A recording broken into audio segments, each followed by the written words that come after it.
menunjukkan rasa nasionalisme kita dan menghargai jasa para pahlawan kita ya yang sudah memperjuangkan kemerdekaan negara kita.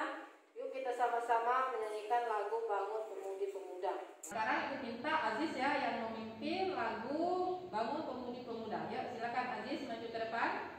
Marilah teman-teman kita menyanyikan salah satu lagu wajib nasional Bangun Pemudi Pemuda dengan ketukan 4/4.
ya masa dan waktu ya.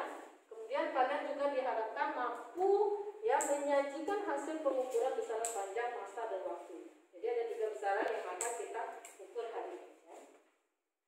Oke, untuk langkah-langkah pembelajaran hari ini yang harus kalian lakukan ya, ada beberapa poin ya. Yang pertama nanti mengamati orientasi masalah yang kalian sajikan melalui video nanti tayangan.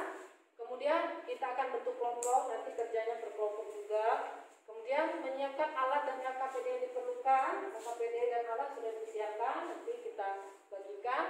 Selanjutnya kemudian berdiskusi di dalam kelompok ya, bagaimana cara mengukur besaran tadi ya, besaran 3 buah tadi, masa, panjang dan waktu ya. Selanjutnya setelah berdiskusi kalian diminta nanti mempresentasikan tiap kelompok maju ke depan. Selanjutnya menyimpulkan hasil pembelajaran dengan menjawab apa masalah, apa jawaban dari masalah yang sudah disajikan di awal nanti ya. Kemudian mengerjakan hasil evaluasi yang sudah diutarakan di LLC. Ini yang bagian poin terakhir. Oke, jelas ya Anda? Sampai sini ada yang mau ditanyakan? Tidak, oke ya, siap ya. Kita lanjut ke langkah selanjutnya, yakni nanti akan diberikan LKPD. Oke, nampaknya lesu ya sepertinya ya. Kita yel-yel dulu SMK ya, masih ingat ya? Oke, Ibu mulai ya. SMK? Bisa. SMK? Hebat. SMK 1? Luar biasa. Oke, terima kasih ya. Aku semuanya perhatikan di depan. Baik anak-anak semuanya, materi hari ini tentang alat ukur ya. Nah, sebelum mengerjakan LKPD, ini orientasi masalahnya.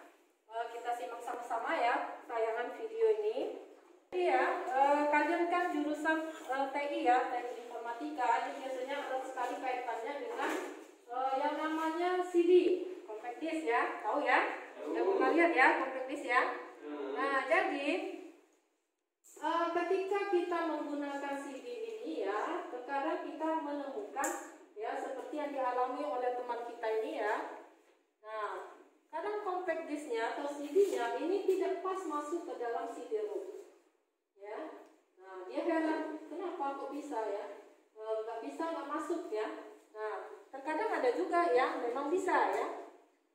Nah, seperti yang disajikan ini seorang teman kita juga ini ketika memasukkan dengan gampang sekali bisa masuk ke dalam CD-ROM CD-nya ya.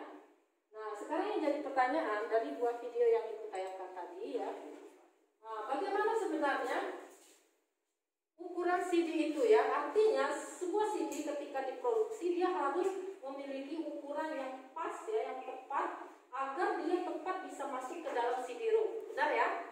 Nah, jadi kalau nggak tepat ya ukuran CD ini ya, baik dari diameter luarnya ataupun diameter dalamnya ya, itu akan menyebabkan kita kesulitan meletakkan CD pada CD-ROM. Sekarang yang jadi pertanyaan adalah bagaimana mengukur diameter dalam dan luar CD ini ya? Diameter dalam ya, yang ini dari sini ke sini, kemudian diameter luar CD dari sini ke sini. Alat apa yang bisa kita gunakan untuk mendapatkan hasil pengukuran yang tepat dan teliti? Nah, itu pertanyaan yang pertama. Kemudian mengapa dengan menggunakan alat itu? Ya, kenapa nggak alat yang lain? Seperti itu ya. Nah, ini pertanyaan pertama, nanti kalian tuliskan di kolom hipotesis di LKPD kalian. Ya. Kemudian yang kedua, bagaimana mengukur ketebalan CD ini?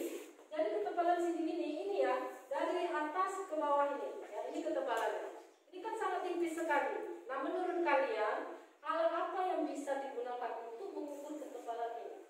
Ya. Kemudian mengapa menggunakan alat itu? Nah, itu kalian tuliskan juga di kolom hipotesis di LKPD yang sudah disiapkan. Kemudian pertanyaan ketiga, berapa lama waktu yang diperlukan untuk memasukkan CD ke CD-ROM? Dan alat apa yang bisa kita gunakan? Dan mengapa menggunakan alat itu? Nah, jadi karena kita yang membutuhkan waktu ya ketika memasukkan CD ini ke CD-ROM. Nah, coba kalian hitung berapa lama waktu yang diperlukan. Nah, ini dimasukkan ke dalam CD-ROM, kemudian nanti diukur dengan alat yang sudah disediakan. Nah, itu nanti berapa lama waktu? Ya, pertanyaan yang terakhir, berapa masa CD ini? Nah, jadi kalau CD ini terlalu berat, ya masanya ya, ini juga akan membahayakan CD-ROM yang ada di laptop kita. Ya, nah jadi berapa masa CD ini? Ya, kemudian alat apa yang bisa digunakan untuk mengukur masa CD ini?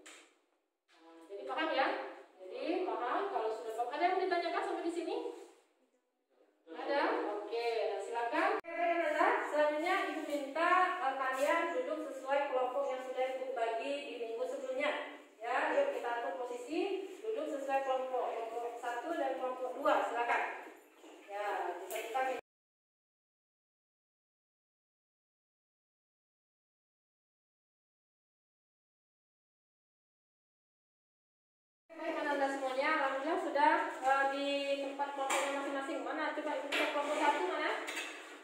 Kelompok 1, oke. Alhamdulillah siap. Kelompok 2, oke. Alhamdulillah siap.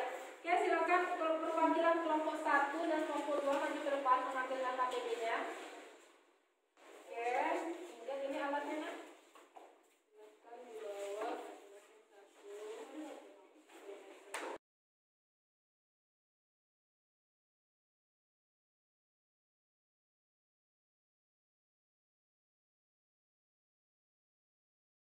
Oke, gimana kelompok 2 ya? Sudah selesai pengukuran jangka sorongnya? Belum, Bu. Oke, coba yang pengukuran jangka sorong. Yang pertama itu diameter ya, diameter dalam. Oke, gimana? Sudah bisa belum? Diameter dalam, gimana cara mengukurnya? Oke, betul. Oke. Oke. 1,2 Oke, apa yang 1,2 itu skala utama. Oke, gimana selanjutnya? 0,4, Bu. 0,4 pas skala tulisnya. Jadi berapa hasil pengukurannya diameter dalam? Diameter dalam.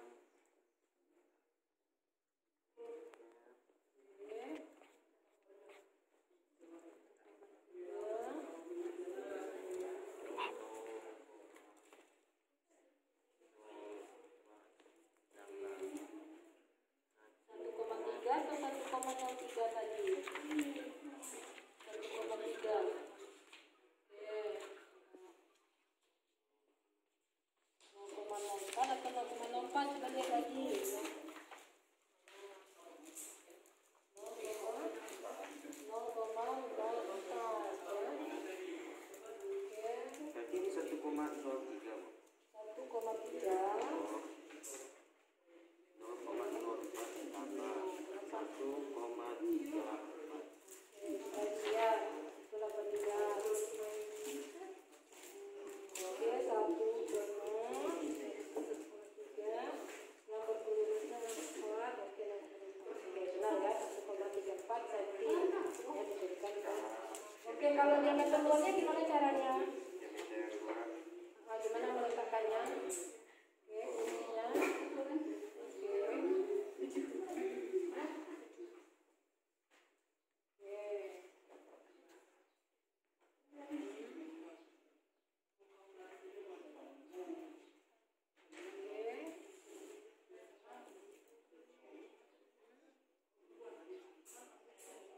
Betul ya, ya betul, tinggal dibaca ya. Oke, gimana? Ini oh ya, data diameter luar, oke, diameter dalam sudah, oke.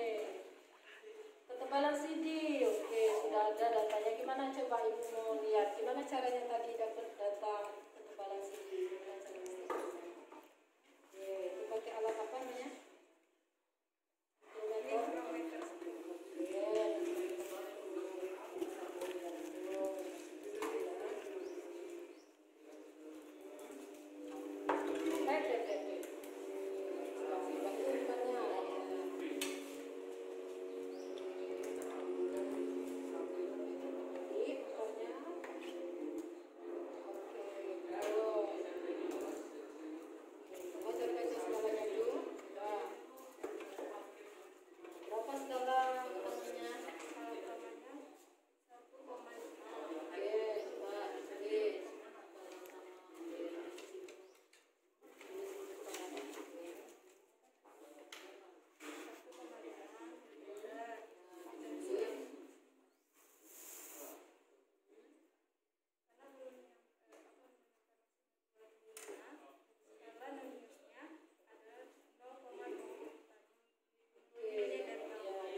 sudah dapat tadi datanya ya?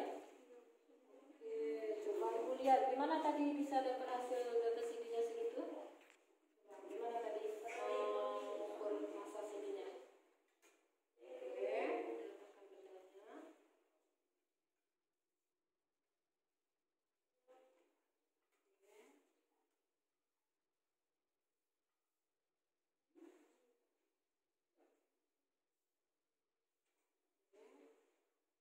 Gimana ibu?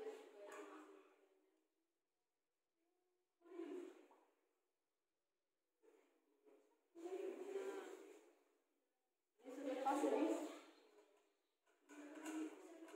Pas ya? Dulu ya. Oke. Jadi berapa itu hasilnya berarti?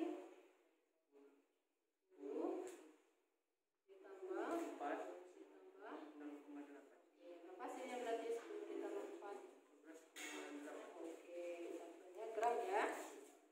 Oke, betul ya. Oke, gimana? Fadli sudah tadi hipotesisnya coba ibu sebutkan. Apa solusi yang pertanyaan pertama itu? Bagaimana mengukur diameter dalam dan luar CD tadi? Menggunakan alat apa kira-kira? Menggunakan jangka sorong. Oke, boleh. Kenapa memilih Karena jangka sorong Kenapa nggak pakai mistar?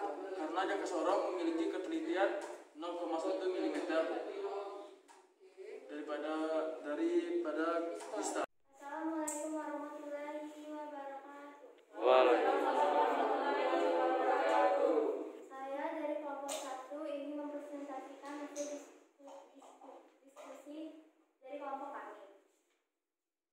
1. Bagaimana seseorang yang membuat CD tersebut bisa mengukur dengan teliti diameter dalam dan luar CD agar dapat terpasang pada CD-ROM dengan baik. Alat apa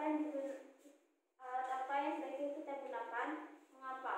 1. Menggunakan jangka sorong karena jangka sorong memiliki ketelitian 0,1 mili. 2. Bagaimana mengukur ketebalan CD tersebut? Alat apa yang sebaiknya kita gunakan? Mengapa? 2. Menggunakan mikrometer skrup karena mikroskop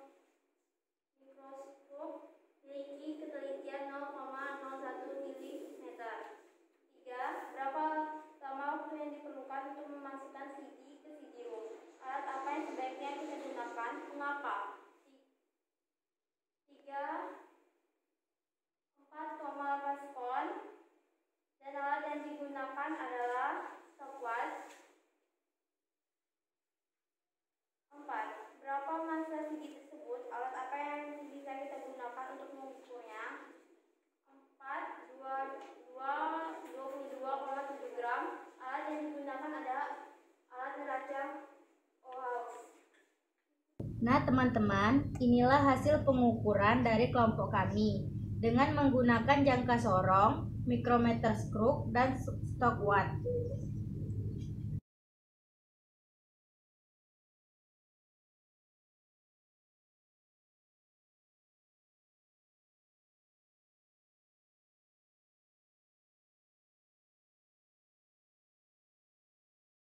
Apakah ada yang ingin bertanya? Oke, Saya dari kelompok 2 ingin bertanya, bagaimana cara mengukur diameter CD-ROM? diameter apa? Diameter luar atau diameter dalam? Diameter dalam. Oke, silakan coba bisa. Nomor 1 menjelaskan. Kelompok 1 akan dijelaskan oleh Sakila. Oke, coba Sakila. Oke,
Lama waktu 44,8, 4,9, 5. Alat yang digunakan stopwatch. Berapa masa CD tersebut? Alat apa yang bisa kita gunakan untuk mengukurnya? Neraca Ocaus, ukurannya 22,7, 22,6, 22,4.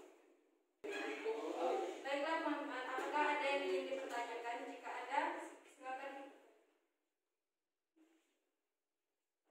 Coba jelaskan lagi mengapa mengukur ketebalan CD menggunakan mikrometerskop.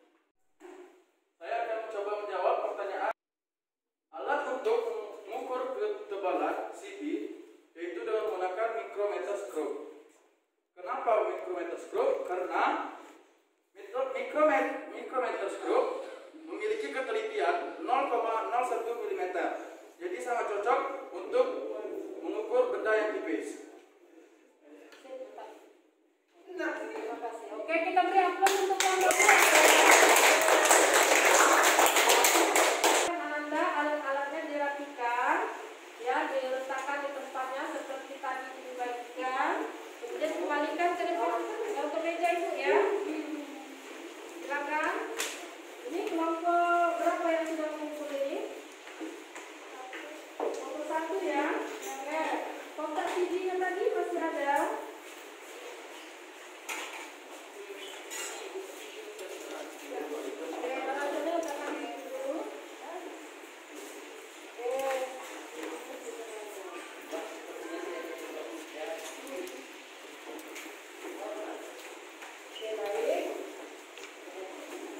Semua alatnya ya. Sudah, Bu.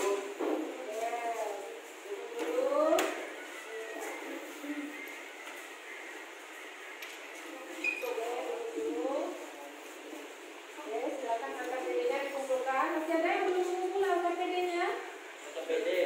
Sudah semua angkat PD-nya? Sudah. Oke, baik ya. Silakan duduk. Oh ya, masih ada. Terima kasih. Baik. Ya. Silakan duduk dulu, yuk. Oke, baik teman-teman semuanya ya. Alhamdulillah ya, kita sudah selesai presentasi tadi. Terima kasih kelompok 1, kelompok 2 yang sudah sangat bagus menyampaikan hasil diskusi di kelompoknya masing-masing. Baik ya, jadi kita ulas ya. Jadi materi hari ini kita sudah belajar yang pertama tentang alat yang digunakan untuk mengukur besaran pajak. Ada 2 tadi alat yang kita gunakan untuk mengukur besaran pajak. Yang pertama apa tadi? Jangka sorong. Oke, jangka sorong. Yang kedua apa? Yang kedua alatnya apa tadi untuk mengukur besaran pajak? Mikrometer skrup. Betul sekali. Untuk mengukur waktu alat apa yang digunakan? Stopwatch. Nah, kalau untuk masa apa tadi? Neraca Ocaus. Betul sekali ya. Nah, kalau misalnya kalian lupa ya tadi cara membacanya, ya ibu sudah siapkan video yang sudah ibu buat. Boleh kalian ulang-ulang di rumah ya. Tentang bagaimana cara menggunakan membaca skala-skala pada alat ukur yang sudah ibu sebutkan tadi. Kita tarik kesimpulannya bahwa tadi dari permasalahan yang sudah ibu sampaikan di awal, kalian diminta mengukur diameter dalam dan luas CD ya. Itu harus menggunakan alat apa supaya tepat? Diameter dalam CD diukur dengan alat apa? Yang nomor 1, jangka sorong. Betul sekali. Mengukur ketebalan CD, alat apa sebaiknya? Kemudian waktu yang digunakan stopwatch. Masa yang dibaca dengan menggunakan alat apa? Baik, alhamdulillah ya sudah paham semua dari masalah yang disampaikan. Selanjutnya dari pembelajaran kita hari ini ya, apa manfaatnya kita melakukan pengukuran benda-benda tersebut? Ya, dalam keseharian sangat bermanfaat sekali karena setiap benda yang kita gunakan, apalagi seperti laptop ya yang kita gunakan sekarang yang erat kaitannya dengan kehidupan kalian, ini harus tepat sekali orang yang memproduksi. Contohnya misalnya saja antara kabel USB ini ya, lubang ini kalau berbeda 0,1 mili saja dengan lubang tempat kita meletakkannya ya, tempat USB ini, maka itu tidak akan bisa masuk ya, maka akan mengganggu pekerjaan kita. Ini karena pas ukurannya ya, ini bisa digunakan dengan baik ya. Nah, begitu juga dengan misalnya kabel colokan untuk stiker ini. Ini kalau berbeda 0,01 mili saja dari ukuran seharusnya, dengan tempat kita meletakkan di laptop maka ini tidak akan bisa digunakan. Makanya kita perlu sekali menggunakan alat-alat ukur yang memiliki ketelitian yang bagus ya, yang memiliki ketelitian yang tepat sehingga hasil pengukuran yang kita peroleh hasilnya bagus dan teliti dan tepat dan menghasilkan produksi alat yang memang bisa digunakan dengan alat yang lain. Itu ya manfaat dari pengukuran ini ya.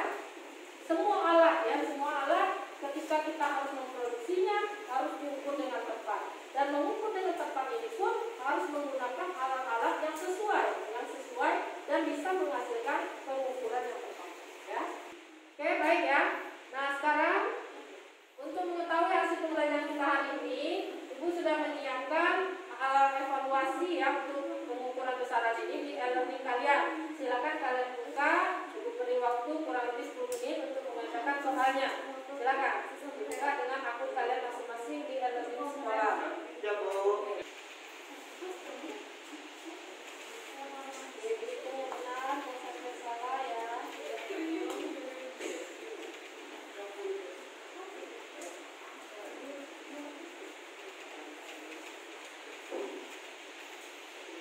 Jangan terburu-buru disambung.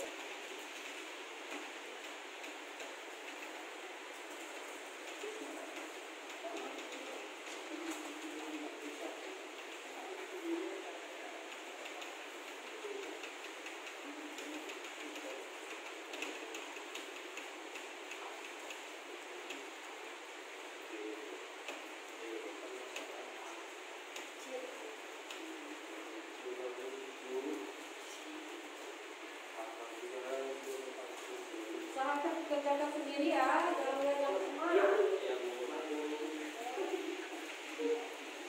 Oke, sudah dicek hasilnya, sudah ada yang selesai.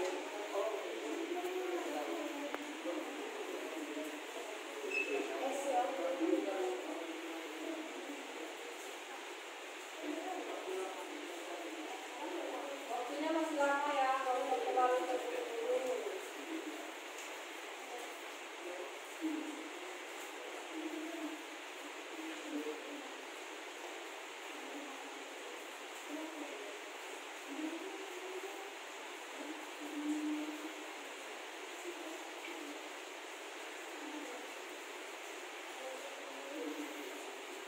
Kita semuanya alhamdulillah sudah selesai ya, kita mengerjakan evaluasi dan cek tadi hasil evaluasinya sudah sangat bagus ya, tidak ada yang di bawah KKM, di atas 75 semua ya.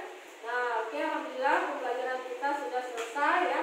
Dari pembelajaran yang kita lakukan sudah kurang lebih 30 menit ini, Ibu mau mendengar kira-kira dari pembelajaran ini yang kalian paling sukai hari ini apa kira-kira? Oke, coba Asih. Yang Asih kali. Yang kami senang dari hari ini karena langsung praktek